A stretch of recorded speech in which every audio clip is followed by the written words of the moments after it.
For those of you who don't know me, my name is Kathy Conheim. And anytime I've had a group like this, I've always been the talker in our relationship, so I always welcome people to our home or whatever it was we were doing. I can't guarantee how I'll get through this at all, and for any of you who know me, I almost never write out anything. I just sort of talk a lot.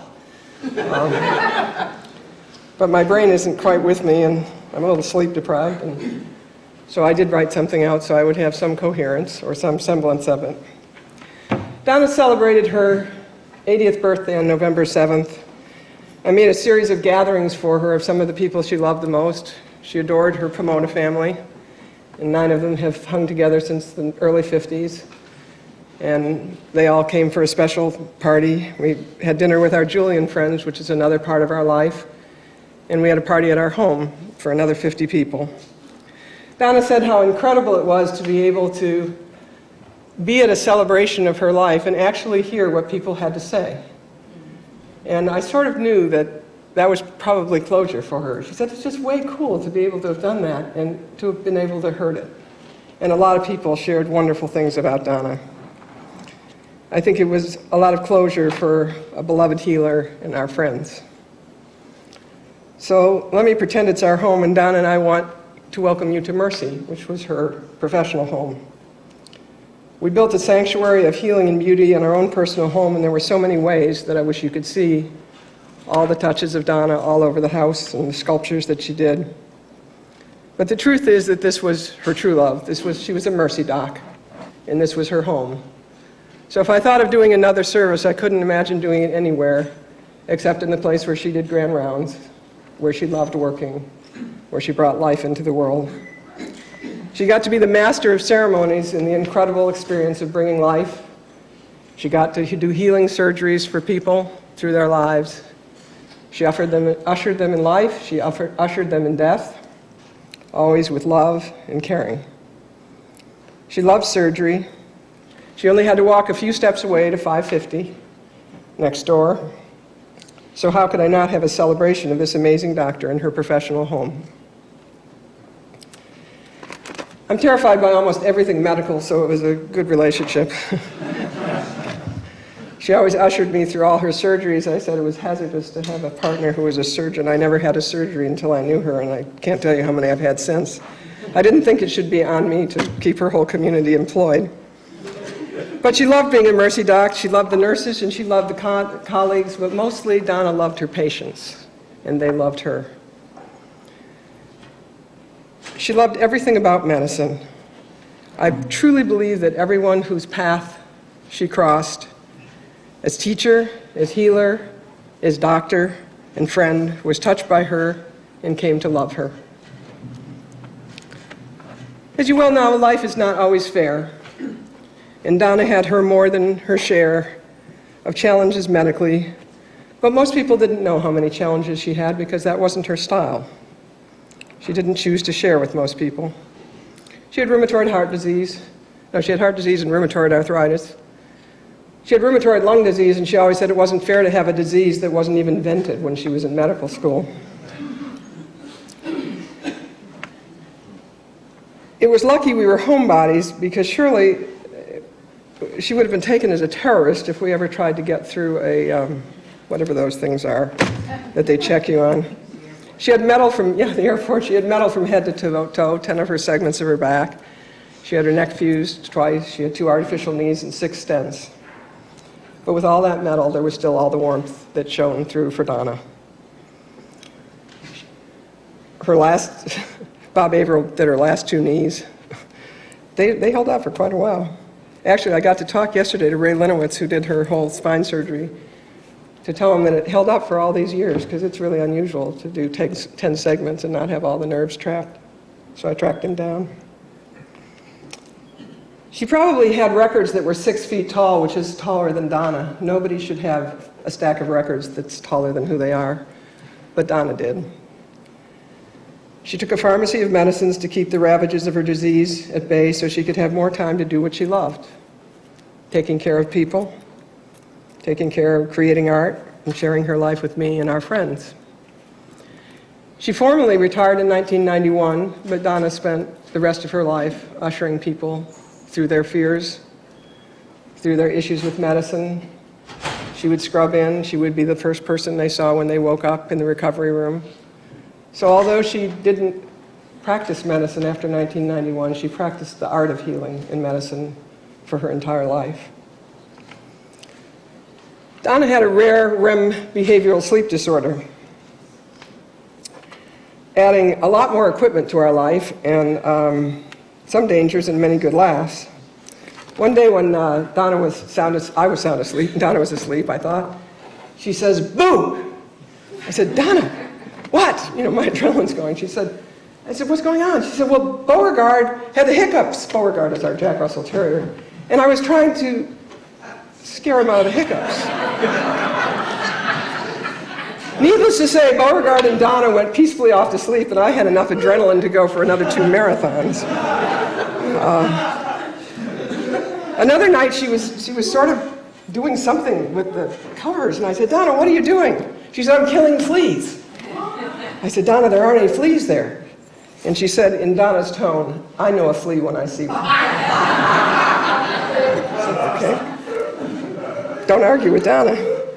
One night she was holding a paper up like this, or her hands. I didn't see a paper. And I said, you know, you start to stop asking questions if you have somebody with a sleep disorder. I said, what are you doing, Donna?" She said, "I'm reading the paper." I said, "Donna, there's no paper there. You're asleep." She said, "No, I'm reading the paper." I said, "Well, why don't you read me an article?" And she did. It was an interesting article, so I thought that she just had a brain that was so superior to mine that I was the one that was out of touch from reality, which is not good when you've been a therapist for 40 years. There were hundreds of night stories like that, some of which were filled with adrenaline, but most were filled with laughter. And that's really how Donna dealt with a lot of disorders, with humor and with good grace. She was interesting even in her sleep. In many ways, it was a blessing that Donna quit medicine formally in 1991. She could only do medicine the way she believed in it. You can't earn a living doing that kind of medicine today, but she didn't want to earn $1. She wanted to make a difference, and she did. She cared about her patients. She would have been unable to turn them over to a hospitalist and not make rounds on her own patient. So it was better that she retired when she did. She was fiercely independent. She was quietly in charge, doing always what she believed in. Her father was a pediatrician, so actually medicine was in her blood from the day she was born. That's all the world that she knew was medicine. Donna never raised her voice, and swearing was an anathema to her. I worked in a psych hospital for 2 years, and I'm sorry to say that it became a word like the and it to me. So I tried very hard to be careful with my language around Donna because it really bothered her. But it's hard when you don't hear it to be that careful. I had a few friends that would say when I'm on the phone, who had equally colorful language, "Oh, Donna's not in the room, is she?" They knew. Donna was quiet and an intensely private person. She was married 3 times. Once after her junior year at Pomona College. She was voted class president for her senior year. But in those days, they didn't believe a married woman could represent the class. So Dean Jean did not let her become president. Now, Donna was pretty quiet, but she held on to resentments for a really long time. I knew that story for a lot of years. Years later, we went back to Pomona College, and Dean Jean gave us a tour. And she went up to Donna and she said, "You know, I was wrong. You should have been president of the class." And Donna, on the way home, said, "It took her a long time, but we got there."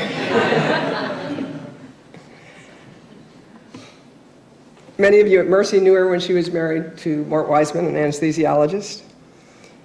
And I always said that I was hit with a lucky stick to be the last one in line. A friend recently said to me about Donna and me, "You weren't hit with lucky sticks, you were hit with a whole darn forest." And that was, of course, right. We don't live in an easier and accepting world if we happen to be different from who people think we should be. E.E. Cummings once said, "To be nobody but yourself in a world that invites you to be everybody but yourself is the single hardest thing that any of us can do." Although she was married 3 times by law, Donna was really married first and foremost to medicine. She did what the world expected her to do and wanted her to do, and at times was appropriate. And she did it because she didn't want to be distracted from her major love, which was the practice of medicine. I had the privilege to be her lifetime partner for 27 years, most of which, in her professional world, she was tightly in the closet. I'm a psychotherapist who happens to believe that we're as sick as our secrets, and it really does take a toll on one's physical and emotional health. And I thought long and hard to say anything here in her professional home. But what happened 10 years ago surprised me so much that I decided it was okay. She'll tell me if it's not. Knowing how hidden Donna's private life was kept, I was amazed when 10 years ago, March 5th, she said, "Why don't we go to San Francisco and get married?" And I went, "Really? Did that come out of your mouth?" She said, "Oh yeah, why not?" I said, "Well, besides the fact that it's going to be shut down in 2 days and it's not going to be legal." She said, "Well, let's fly to San Francisco." So we packed up all her MRIs and all these things that I can assure you minimum wage people at the checkout counter do not understand when I'm trying to explain why the wand says there's metal all over. So we went to get married in San Francisco, and I don't know how it happened because it was a friend of a friend of a friend, and some state official married us there.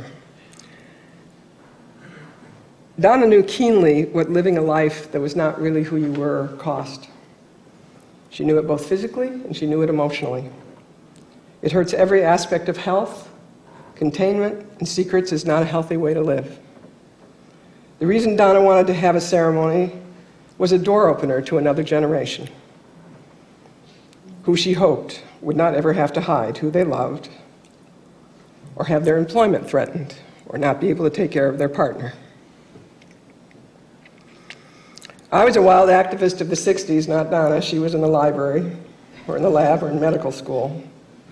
But I almost killed myself at 29 while working as a mental health coordinator in a Harvard teaching hospital, under the stress of being in a manual called the DSM, being called an illness. Heck, I spent a fortune in therapy trying to become ungay, and one day they voted me well. I wanted a refund, but nobody seemed to want to give me one. So we did get married on the steps in San Francisco, and this official did, and we were at a friend of ours' house, Joni and Bob, and the television was on, and I said, "Donna, that's us." And she went, "Oh my God," and pulled the covers over her head. I said, "Donna, putting the covers over your head doesn't change it." And I said, "Besides, we're in San Francisco, we're not in San Diego." So she finally emerged from under the covers.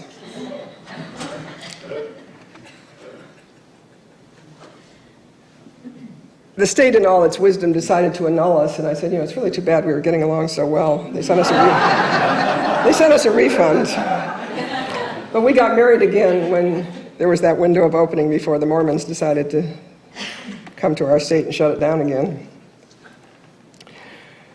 Probably getting married to me was the biggest boundary that Donna pushed, and I would never have pushed it. She pushed it, and she pushed it because of all the health issues that she cared about deeply.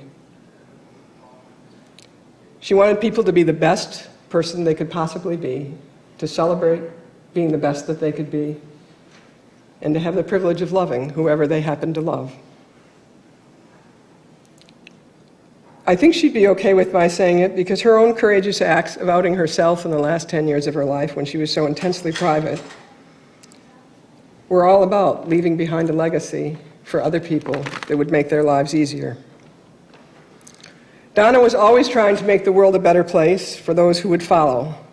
It was easier for her to do that in medicine than pushing her own intense privacy boundaries to help make the world less of a struggle for those of us like us. It was typical of her very generous spirit. Donna was quietly brave, inwardly driven toward excellence, unforgiving of any of those who violated the sacred trust given to those of us who happen to hold people's lives in our hands. Her younger brother died at 5 of a procedure discovered to see if he had a malignant brain tumor. Her father, who was a pediatrician, was at that event. Her younger brother died of the procedure, and it was not a malignant tumor.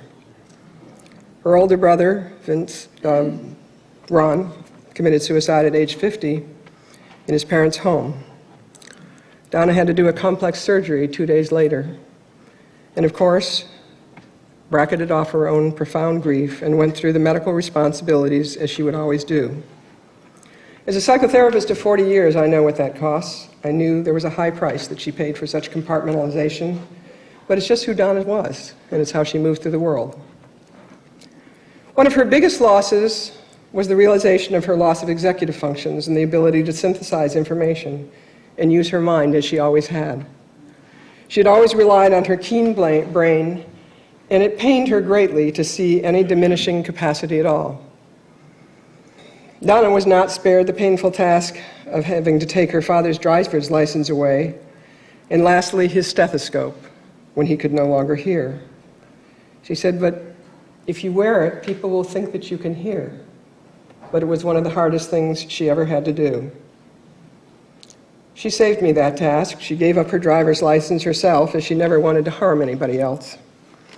More importantly, she gave up voluntarily her medical license. A huge and difficult thing, as it was a symbol of her right to be a superb healer that she was.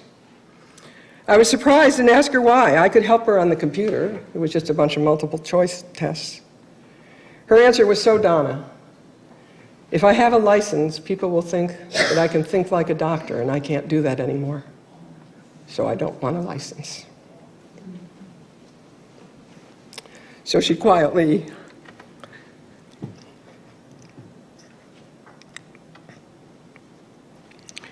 deactivated her own license. Donna always knew that taking care of others was a sacred trust, and she never, ever, ever violated that trust. Rheumatoid arthritis ended her active practice. She could not count on what she might have in the middle of a surgery. So she retired from surgical active practice that she so loved. But when she couldn't do surgery, she took up a whole other career. She was a brilliant sculptor. She also ushered many people through their surgeries and was always with them at times of need. Our home became a sanctuary for many people to recover from following surgery. Donna always practiced the art of healing. She didn't need a license for that. Her loving touch and calmness led all that know who were frightened to become calm. She had a brilliant 10 years as a sculptor. She never did anything that she wasn't really excellent at. But the ravages of her disease made it no longer possible for her to sculpt, so then she did jewelry design and then flower arrangements. In the end, she could be with friends with the assistance of a walker, going slowly from room to room, but always eagerly read JAMA in the New England Journal of Medicine. In these past 5 years, Donna lost slowly the capacity to move most of the things she loved. She lost them with her hands and her lack of balance and many tangible losses. But she never lost her ability to have a dignity and presence and celebration of life that every day that life gave her. Donna taught me to accept diminishing capacity with grace and never a complaint. For what she had to give up year by year, month by month, and in the end, day by day, she was always worried about being a burden to me. All I could say to her was it was her turn. You took care of the world all your life. It's your turn, and it's my privilege to be your caretaker. Together, we started 2 public health projects. One was the Real Women Project, dealing with the health issues related to starvation and energy. The other was still going now, which is Henry's World and the Just Me Project, and through the innocent voices of animals, teaching humans to turn obstacles into opportunities and to have emotional vocabulary sufficient to support health and healing. One of our animals is a 3-legged cat and his girlfriend Tink, a 2-legged dog, and a dachshund and dolly dog, a somewhat neurotic poodle who feels invisible. Teaching humans through the voices of innocent animals became a national project that millions have heard of now. I've answered over 65,000 letters for dear Henry. Had 3 hand surgeries. He says the turnabout's fair pay. He lost a paw and I had 3 hand surgeries. 4,000 of his books and workbooks have gone to our returning wounded from Iraq and Afghanistan. These projects have reached millions of people. It's a sort of out-of-the-box project like most of what Donna and I did. But in the last week of her life, after 9 years of trying to get a sensible institution like the county to accept the program. As luck would have it, we brought it to the Polinsky Center in the last week of Donna's life, which required me to do 5 trainings in all I can say is a completely altered state, as I hadn't slept in a long time. And when I'd leave, Donna would say, "I'm not dying today." I'd say, "I really appreciate that."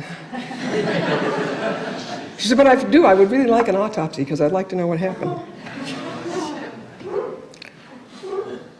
Wednesday was our anniversary before she died. She said, "I'm not dying today either." I said, "Thank you, appreciate that." It is not a surprise to me in the end when Donna found out that she couldn't have an autopsy and donate her body to the medical school, that Donna donated her body to UCSD so that medical students could learn. She always felt a complete sacredness in the cadaver lab, and that a lot of people don't understand that even if you can't give your organs, somebody has to learn a lot about the body. So she chose to give her body to UCSD Medical School. When we were talking about it, sort of hospital, people really didn't get that we talked about things like that. So the social worker said, after she said, "Okay, I want to give my body to UCSD Medical School," said, "Well, there's something you should know that might be a deal breaker." And I said, "Well, what would that be?" And she said, "Well, you can't exactly have the ashes." And Donna said, "There's too much dust in the world." And I said, "It's fine with me." And there was a pause, and then she said, "Well, there's another thing you ought to know." I said, "What's that?" And she said, "Well, it's sort of a group cremation." And Donna said, "Well, maybe I'll meet some interesting body parts." The social worker decided that perhaps we didn't need her help. She had a keen sense of humor and a wicked wit, and a private silliness and a heart bigger than only anyone knew. Animals were our greatest love, and from our chosen careers, they were our special children. She's survived by Dolly Dog and Henry and Higgins, and a world of others who adored Donna. Her only niece and nephew, Vincent and Cindy, are here today. I read recently that legends say that hummingbirds flow free of time, carrying our hopes for love and joy and celebration. Hummingbirds open our eyes to the wonder of the world and inspire us to open our hearts to loved ones. Like a hummingbird, we aspire to hover and savor each moment as it passes and embrace all that life has to offer and to celebrate the joy of every day. The hummingbird's delicate embrace reminds us that life is rich and beautiful and is everywhere. And every personal connection has meaning, and laughter is life's sweetest creation. When you see a hummingbird, think of Donna. It may just be reminding you of life. One of Henry's extremely talented paw pals from Indiana made the programs you have. Her hands are presently numb. It took her 48 hours to cut out all of those by hand. And on Saturday, she ran out of ink because the medical black bag took so much ink. And we called all over the country, and we couldn't find any toner like that. So her son, Chad, drove all the way to Chicago to get the ink to finish it. So if you ever want something unique, it's designed, it's by Ginny. My hope for medicine is that people read the most recent book written by Heather, who you'll hear from today, Making Doctors. They'll get a glimpse of what made such a completely extraordinary person who I had the privilege of sharing over a quarter of a century with. I'm happy to say at the end of her life, she had by her side for the last 5 days someone who embodied everything and everything she would want to administer to those last final stages of love, compassion, medical excellence. And medicine is an art. I and all who love Donna are so grateful to Sandy, who flew in on 4 hours' notice from her ER job in Detroit to take care of her mentor and friend. I thank you for coming today. Jolie, Dale is going to talk, and then Heather, and then we're going to share some music, and we're going to have some really good food by Gerard Gourmet. Jolie?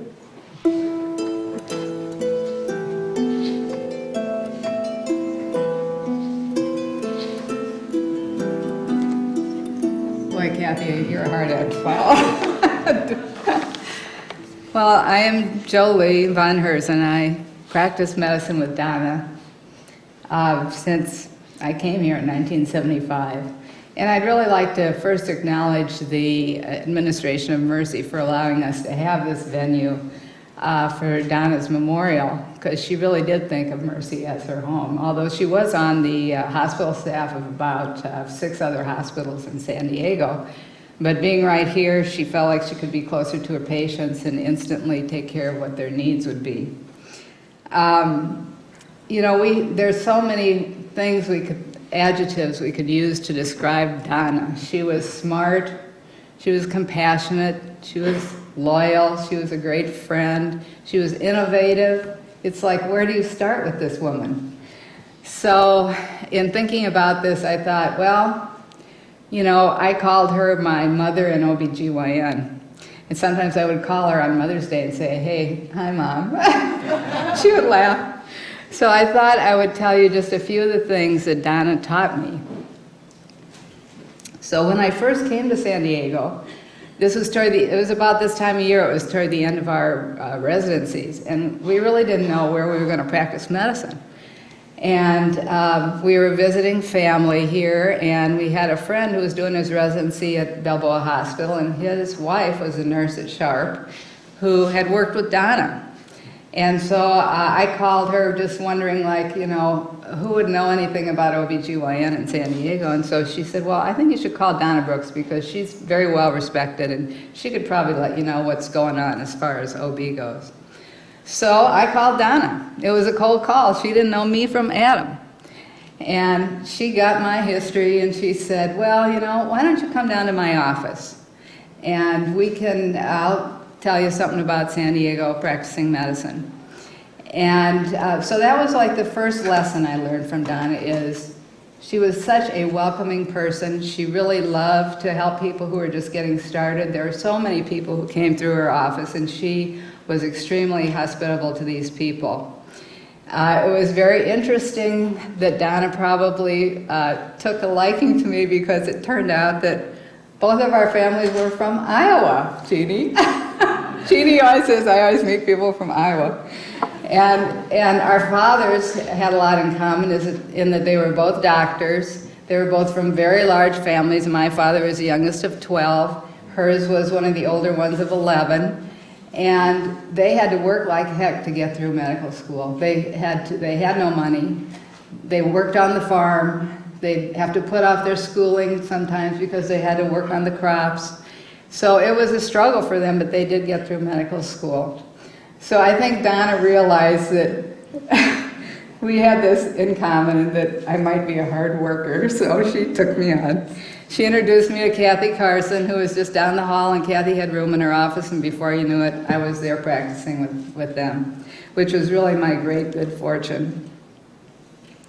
Donna was also welcoming to others in that people who were trying to get on the medical staff at Mercy, you'd have to have an interview with 2 of the physicians on the medical staff. And so she and I would interview people, but she thought that it was like kind of cold just to have them come to our office, to come over to the hospital. She thought we should take them to breakfast. So we'd often go to Hobnob Hill and have breakfast with them. And so we thought this was a great way to welcome the newbies, as she called them. She was also very, you know, inventive with her language, and so she liked welcoming the newbies in that way. She believed in continuing her education throughout her career and throughout her life. Like Kathy said, that she read JAMA and the New England Journal all the time. She would always attend the Wednesday afternoon conference at UCSD where the residents would be presenting cases. We often would have a keynote speaker who was famous in OBGYN there.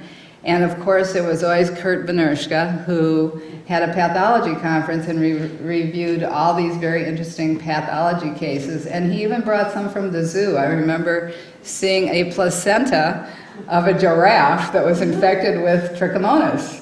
So that was fun.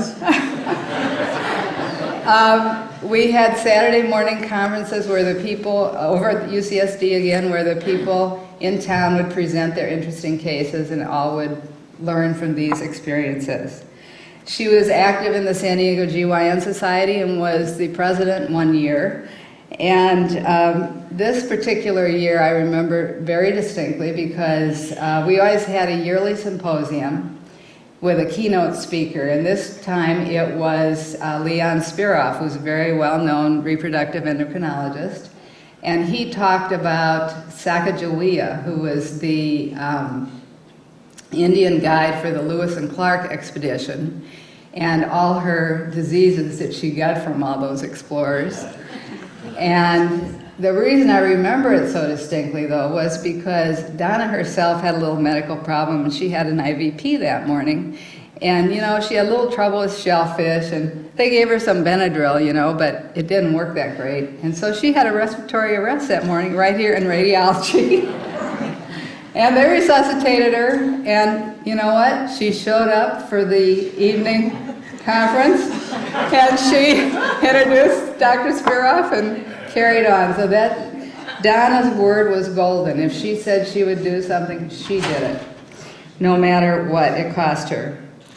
While Donna helped many young physicians to establish themselves in San Diego, she particularly enjoyed helping young women OBGYNs get started. Just to name a few, Jeannie Needham, who's here with us, started out as a medical student. Her mother was a labor and delivery nurse and asked Donna, could Jeannie spend a little time with her? So Donna said, sure, you know, and then she came back as a resident at SC, and then she joined our practice. Barbara Levy was a medical student at UCSD, and actually when I had my first baby and Donna was covering for me, the two of them took care of all those patients, and we had a lot of patients delivered during that time. And Barbara has gone on to have a very successful practice, mainly in GYN in Federal Way, Washington, and she now is one of the vice presidents of the American College of Obstetricians and Gynecologists in Washington, D.C. Another person who some of you may know is Kathy Sheehan. She was with Donna when she did her reproductive endocrine fellowship at UCSD, and even took over her office for her when Donna took a long trip to the Great Barrier Reef, because Donna didn't want to leave her patients unattended. I did the deliveries and Kathy was in the office, I believe. And Kathy became the medical director of Planned Parenthood here in San Diego. So there are many others, but I just mentioned a few there. Donna participated both in the residency program that we had here at Mercy Hospital and in the UCSD reproductive medicine teaching program, where we had students come to the office and enabling them to kind of see what the life of an OBGYN would be like. And she really enjoyed that, but she really insisted that if these students wanted to be in the OR, they had to learn about the patient. They had to read the history and physical. They had to go over the labs. They couldn't just come and expect to participate. So she was very insistent on that.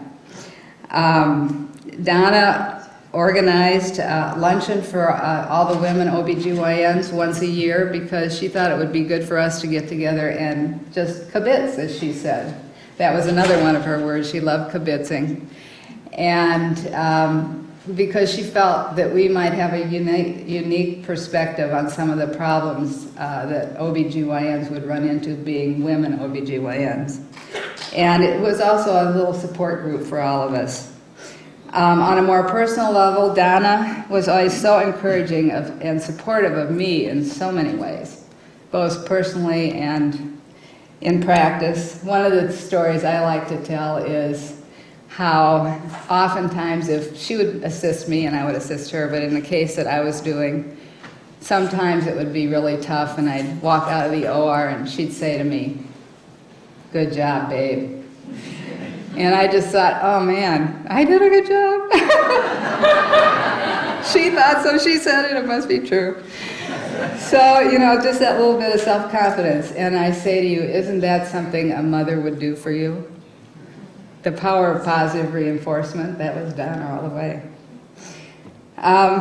One of Donna's biggest passions, of course, as Kathy said, was being a patient advocate and practicing patient-centered care. And she did that before those were commonplace terms as they are today. One way to do so, she thought, was through patient education. So if you were a Donna Brooks patient, you would come into her office, and she would have you first come into her office and discuss your problem with her. You would then go to the exam room where she would have a cloth drape. She switched from the paper drapes because they were too impersonal and cold. And you'd have a cloth drape, and in the room you would see on the walls pictures of the female reproductive system so that she could show you where in your body this stuff was happening and what was going on. Because, you know, we girls, we have it kind of tough. We really can't, you know, see, but figure out where this could all be going on. She had models of the uterus. She had pictures of the babies coming out, and, you know, everything. She had mirrors so that you could kind of try to look up in that speculum yourself, and she would adjust the light and the mirrors for you. So she was really all about patient education. She would also, well, one of the things, too, was that she really wanted to help patients to be less scared of going to the OR. One of the things was that she would tell people they could, if they had favorite music that they liked, they could bring it with them. They could bring in their own CDs, or they could listen to it in the earbuds. So that when they fell asleep, they would be more comfortable and able to relax with the anesthesia. Another rule of Donna's, though, was you could not say the word whoops. Because even if the patient was asleep, you know, subconsciously they may take in this thought that something was the matter. And so she insisted that people would not say that word. And there's a kind of a story about Carl Evelyn, who was a resident at the time. And, you know, Carl really tried hard not to say whoops, but every now and then one slipped out, you know. So he was assisting her at surgery, and she noticed he was kind of quiet. And so afterwards, as he took off his hat and his mask, she noticed he had taped his mouth closed. So one of those whoopses wouldn't slip out. So Carl, to this day, still is teaching residents and students up in labor and delivery. He's probably working up there right now. And he passes that message on. That's part of Donna's legacy to all of us. Another thing that Donna loved was she embraced the short stay concept for patients. And they, at one point, Sharp had a unit that was kind of a concierge recovery unit for patients who'd had surgery. And she loved that idea because patients could bring in their own food, anyone could visit them at any time, and she found that they were able to get out of surgery, or get out of the hospital much more quickly. She also hired her own scrub tech, Jenny Wisniewski.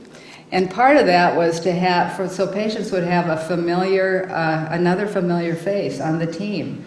Jenny would see the patients in the office, and then she'd be there in surgery as a scrub tech, and of course she would smooth out everything, and she'd have all the instruments that Donna wanted or needed, so that things would go much more smoothly in surgery, and then post-operatively she would see them in the office too. So this added another layer to her team so that patients could be more comfortable. Donna loved operating vaginally. She loved operating, period, but vaginally was really fun. And she did that. I mean, I think she really tried to perfect this technique because she knew that it was less painful for patients and they recovered much more quickly. And it was more difficult for the surgeon to have to do this. Believe me, I can tell you trying to assist her, trying to do some of these things, but we did it. She always took pictures of her surgical specimens and gave them to the patients so that they could see what the problem was. And she often had her friend Ruth Hayward, who's with us, come along if everyone approved of this, and take pictures in the OR so that the patients could see what was going on. So she did all this to kind of demystify the whole experience. As Kathy said, in retirement, Donna continued to be an advocate for friends and family and employees, and served us all by shepherding people through their surgical and medical experiences. Donna was always innovative and curious. She was always open to trying new instruments and techniques. She was an innovative thinker who could always be counted on to figure out a way to solve a problem. She loved puzzles of all sorts, crosswords and others. She taught me what a palindrome is. Do you know? It means the same forwards and backwards. I had never heard of that. Like madam or kayak, or anyway, you guys know what it is, I didn't. She loved playing bridge, she loved card games of all sorts. She had a very quick wit, and she joked with many of us, despite her, at times, very professional demeanor. We really had a lot of fun practicing together. We called each other every Friday night to check out, and every Monday morning to check back in. I could run over to her office and have my lunch with her, and we'd talk about our fascinoma, is another one of her words, and I'd often get her counsel on what I should do, and we'd just talk things over. It was so great. When I first started working with Donna, she wore her hair in a bun, as you saw right there, and when work was done, sometimes she'd take it out, and her hair reached almost to her waist. So I remember when I first started working with her that I was driving home one evening, and it was like Santa Ana. It was beautiful, warm, and she had this gigantic Cadillac convertible that was brown, and she had the top down. I saw her, we were driving on the freeway, and I said, "Hey, there's Donna." She's driving along, smiling, and her hair was just flowing in the breeze. And I thought, she is too cool. And that's how I remember Donna. She's just too cool. Thank you, Kathy, for the opportunity.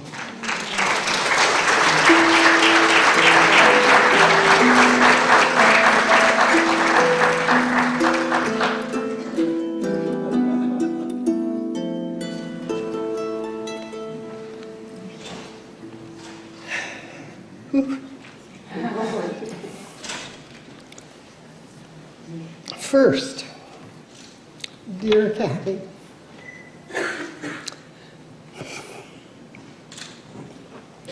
from all of us who love Donna, thank you for the enormous energy you have given to make these last hard years as peaceful, as dignified, and as full as possible. It is a profound privilege to witness your love.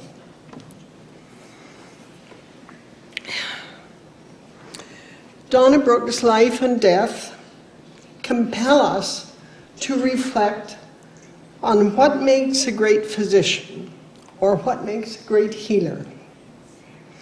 The first time I asked Donna that question, she quickly answered empathy.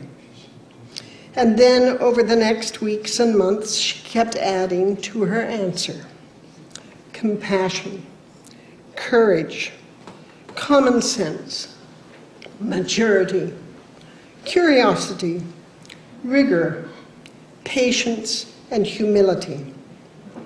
She said that every true healer must feel that service to others guides all aspects of life. She said this with great care for precision, so typical of Donna. When I said I believed she embodied all these qualities, she said, "I love the practices of medicine." Sorry about this. As we gather in the place where Donna chose to serve, to celebrate her life and reflect on the lessons about living which she offered each of us, it's important to remember all that she held dear. She loved medicine. She loved anatomy. She loved cadavers and skeletons. She loved learning and teaching. She loved lipstick.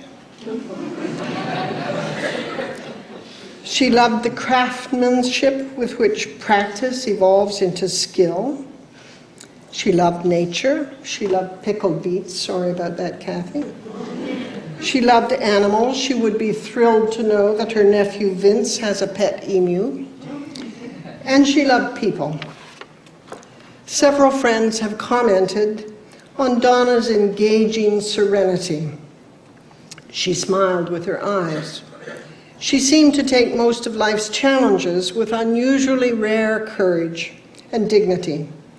When she talked about her own pioneering work in women's health and the conflicts that often arise when the superiority of men is taken for granted, she explained, "I preferred to be an example, to be a preceptor, not an adversary." When she became a preceptor to a student, that meant she would become mentor, guide, cheerleader, and engaged friend for life. There was nothing more astounding than walking into the room and hearing Donna say, "Well, there you are." She did not forget a student, or forget an infant she had delivered, or a woman she had treated. She was always interested to learn about their fates. She taught by striving to be the best clinician she could be, the best patient advocate, the best healer, and she expected those she taught to watch, to learn, and to carry on. Even during her final weeks, she wanted to know how those who were important to her were doing. Most of her final questions were about caring for Kathy. In our time, this time, it's very easy to be a lazy clinician.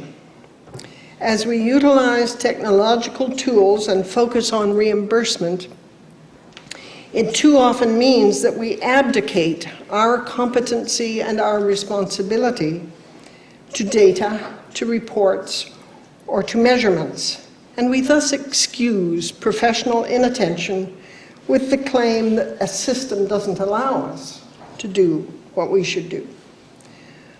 Donna insisted that anyone who scrubbed in with her not only did a hands-on history and physical of the patient, but was aware of their responsibility. She set exacting standards regarding clinical attention and clinical judgment. She would never tolerate treating patients by reading them their lab values.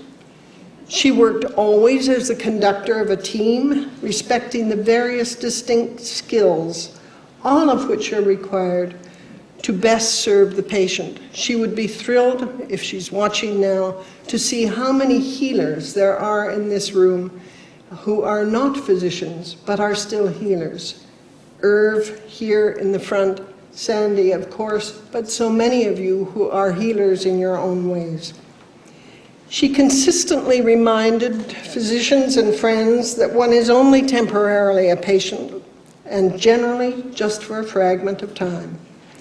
She believed that through most of our lives, we should be viewed as fascinating, complex individuals, capable of contribution to others, and responsible for exploring those capacities. She felt strongly that each of us needs to develop our many different capacities and competencies, and her own life is both our model and our inspiration. So how did Donna learn to do this? She remembered as a very young girl answering the phone, "This is Dr. Brooks' residence," but she didn't know what a residence was. In her father's practice, she would sharpen needles, lay out instruments, and frequently accompany him on home visits.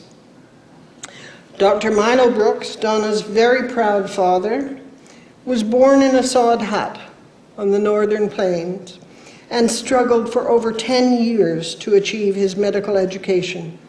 He became an innovative pediatrician, dealing with the plagues of diphtheria, whooping cough, and polio before vaccines or antibiotics. He established an institute for limb-deficient children, that's why Henry, of course, highly regarded throughout the world. A letter from a father of a baby born without limbs, written to Dr. Brooks, thanked him for treating his son like a little piece of God. Donna was a physical therapist before she became a physician, and she treated each patient always as a piece of God. One example was that on a Thanksgiving, she brought one of her iron lung polio patients to her home. She arranged and paid for the ambulance, and then made sure the patient could taste every bit of the Thanksgiving dinner. Thinking about this together with me, decades later, she said, it was too easy for people to see the machine and not the person inside it. Her words serve to remind us that our magical technologies cannot substitute for the humane attention of a true healer. I was often astounded by the breadth of Donna's curiosity and interests. She wanted to read about the latest surgeries, she wanted to argue about health policy, and she was interested in the stories of innovative women anywhere in the world. She displayed detailed knowledge about the history of medicine, the mind of Leonardo da Vinci, and everything else she'd ever been interested in. Some of you may not know that when she'd only been studying sculpture for 8 short months, she wrote a clear manual on the lost wax method of casting in bronze. Her curiosity and love of beauty enabled her to identify an astounding number of birds and plants. If we stood on the balcony over the beautiful garden, she would always point out something was blooming out of season. Today, too often, we conceptualize the purpose of medicine in terms of a fight against disease and death. We speak of duty to the profession, and frequently duty is driven by fears of lawsuits being primary. We study the leading causes of death, but not the leading causes of life. Donna engaged patients as if together they were exploring a mystery. She did not practice medicine as a combat with death. She did not experience the practice of medicine as a duty, but rather as a privilege. She consciously refused to live in terms of fear. In our discussions of tragedy and death, Donna's gentle voice would comment that the body was a beautiful mystery which had to die because it had lived. When she retired, she truly meant what she wrote to her patients, that it had been a joyful privilege to be trusted to accompany them in the intimate and vulnerable moments of birth and disease and death. We've all been given the gift of Donna's example. We've watched her with awe. We witnessed her courage as she suffered. And yet I think she would chide us for describing her as exceptional, except that she was a bit competitive, so. What she did was always serve others. Some months ago, it became very difficult for Donna to raise her head. And with passion, she said to me, "I hate this." So I asked her why. And she said, first of all, my feet are boring. And second, I like to look life in the face. If Donna's wisdom could be added to the oaths taken by new physicians, or to the promises we make to ourselves about who we want to be eventually, then each of us, I think, would take a vow. Stand up straight and look life in the face, explore mystery with responsibility and wonder, discover new capacities in yourself and everyone you meet, and this above all, serve others. What makes a great healer is what made Donna extraordinary. She served life in all its forms. Thank you.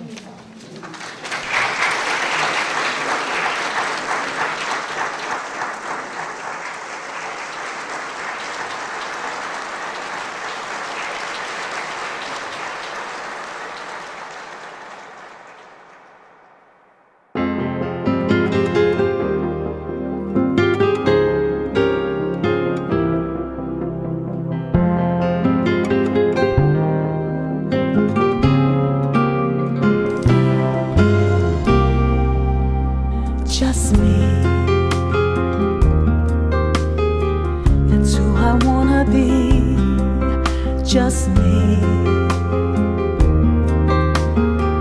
The beauty that I see, no one can tell me what I should become, or how I should conform to what they think is the norm. Just me.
Smiling back at me all the while.